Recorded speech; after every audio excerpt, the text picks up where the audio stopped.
bữa động đi. Đi đâu á? Ngồi ai đâu á?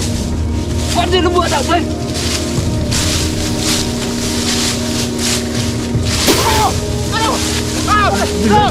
Rồi, đuổi em à?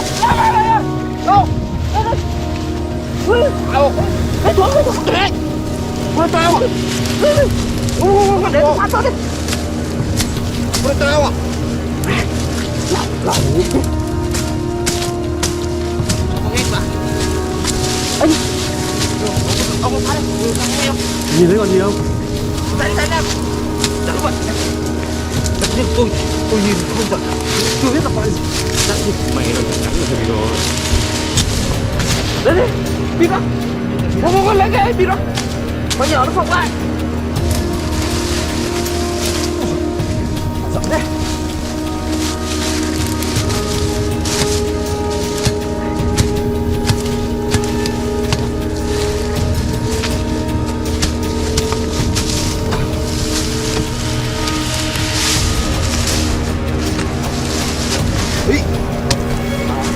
Tôi nhìn cái ngô nó như là tung ra bạn này, lật bạn ra đằng nó trẻ. Đó rồi. Ô, đây sao? Đây.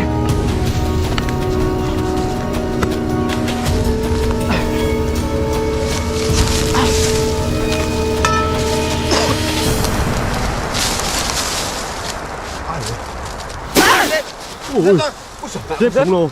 Đâu không đâu? Ui giời, kìa. Ấy. Ơi, ai trời ơi. Hết.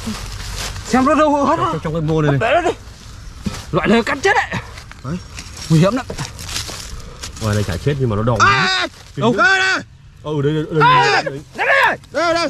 À, thế khả năng con giết với con hổ mang này cắn nhau sao nhỉ? Ai ủa? Ôi. Ấy thế. Móc đâu ơi. Tôi bị tiểu. Ở đâu đấy? Giết khổng lồ mà rắn hổ mang. Ơi. Ai à? Ơi. Nhanh Hai con rồi. Hai con nè. Con con đâu kìa? Trong con coi nào. Trong dưới của đấy. Dưới của đấy. Từ ông đưa bao lô. À dạ. Dưới vận động thật. Dưới vận động. Cứ bị tiểu. Ui giời.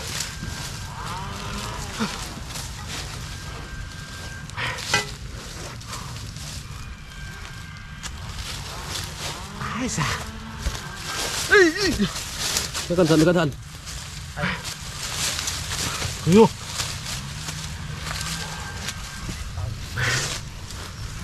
Quá. Đỉnh quá ạ.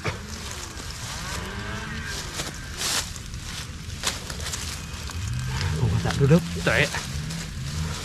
Rắn này rắn phim ạ. Rắn này nó đớp tệ đấy. Cắn đỏ lắm. Nghe đấy không? Nghe đấy đấy. Đừng cái tèo, nghe đấy. Đấy, đầu lồng ở đất đây. Hey, đây này. Đây này, dưới này. Khả năng là hai bên kia nó đang khai thác rừng đá lên, nó chạy tất vào khu này. Đúng rồi. Đây. Đều ơi. Đấy. À, ai da. Sọc như đen trắng. Hey. Đâu đấy rồi. Ai da lại thụt xuống rồi. Đây, đây. Bọn này nhanh nhá, con này. Ai, con này có mua ít khoang ấy. Con này chạy ít khoang ấy. Con này mò trắng hơn con kia không ạ? Con này ít khoang không ạ?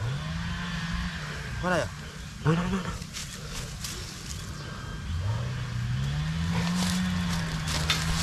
Cũng ổ đâu ạ? Ổ rắn nặng. Đấy, vẫn ở đây. Vẫn còn động mà. Nhưng mà từ lúc mất tích mạng ái à? Mất tích mạng còn rết đâu ạ? Nó lại chui vào cả. Chắc là chui hang rồi. Đây. Ai da. Còn hai con.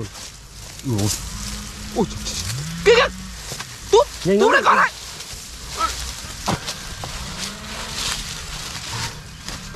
Ai da.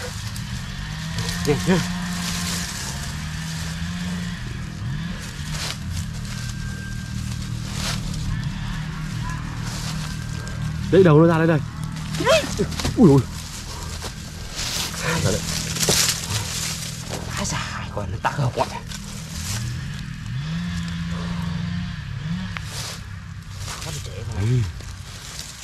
Phát nó chạy mất đấy. Đấy.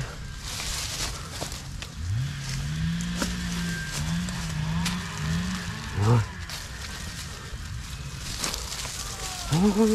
Vừa đưa thôi. Nó cho túi này. Cho túi này cho con này vào. Con này cục đuôi. Con này không có đuôi. Con này cục đuôi. Đã có đuôi ạ? Đã có đuôi. Cái gì sao bắt từ chặt đi. Con này cục đuôi không ạ? Con này cục đuôi.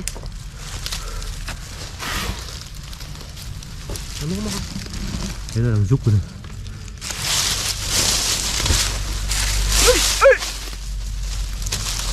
Mà nhanh chưa? Lại định quay lại chỗ kia ngoại. Thấy không?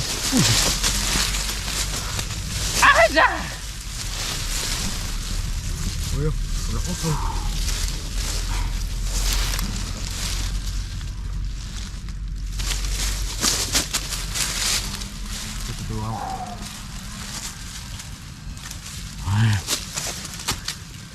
Ai da. Cả miệng má ra. Ai da. Cắn mình à? Nó thấy có ấy là nó tự nó lớp à.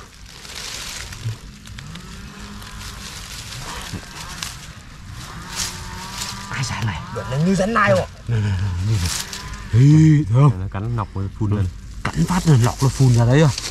Kêu. Nghe bọn này hay nhỉ, nó cắn nó lại không bị gì nhỉ? Nó có chất đề kháng nhé. Thế cho nên là mình phải bắt được. Ví dụ như đi chữa rắn cắn là mẹ người ta phải lấy cái chất ở trong con rắn này để người ta điều trị chứ. Phải kia, cẩn thận. Cắn à? Cái chết đấy. Đây đây.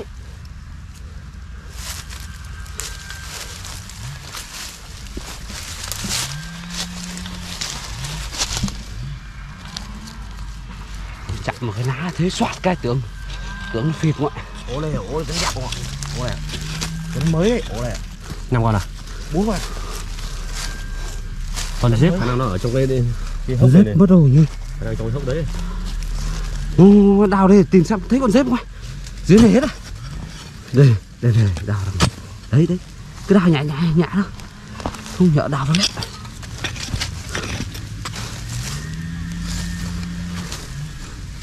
Con dép ai ơi nó nát thế. Bây giờ cần cái kẽ đất nó vào được thôi. Còn đấy.